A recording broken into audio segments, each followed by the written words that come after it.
साठी 3,000ची लाच घेताना सावरगावचा ग्रामसेवक जाळ्यात. येवला तालुक्यातील बहुचर्चित असलेल्या सावरगाव येथील ग्रामपंचायत कार्यालयात कार्यरत असलेल्या ग्रामरोजगार सेवकाला 3,000 रुपयांची लाच स्वीकारताना नाशिकच्या लाचलुचपत प्रतिबंधक विभागाने एसीबी रंगेहात पकडले. संजय वाघ असे या कर्मचाऱ्याचे नाव असून घरकुल मंजुरीच्या बदल्यात त्याने ही लाचेची मागणी केली होती. या कारवाईमुळे तालुक्याच्या राजकीय आणि प्रशासकीय वर्तुळात मोठी खळबळ उडाली आहे. मिळालेल्या माहितीनुसार सावरगाव येथील एका लाभार्थ्याला हक्काचे घरकुल मंजूर झाले होते. या घरकुलाचे पुढील प्रशासकीय सोपस्कार पार पाडण्यासाठी आणि मंजुरीची प्रक्रिया विना अडथळा पूर्ण करण्यासाठी ग्रामरोजगार सेवक संजय वाघ याने 3,000 रुपयांच्या लाचेची मागणी केली होती. संबंधित लाभार्थ्याला लाच देण्याची इच्छा नसल्याने त्यांनी नाशिक येथील लाचलुचपत प्रतिबंधक विभागाकडे तक्रार नोंदवली. तक्रारीची शहानिशा केल्यानंतर एसीबीच्या पथकाने सावरगाव परिसरात सापळा रचला.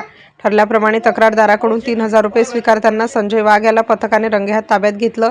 यावेळी करण्यात आलेल्या पंचनाम्यानंतर त्याच्यावर गुन्हा दाखल करण्याची प्रक्रिया सुरू करण्यात आली आहे. State India news.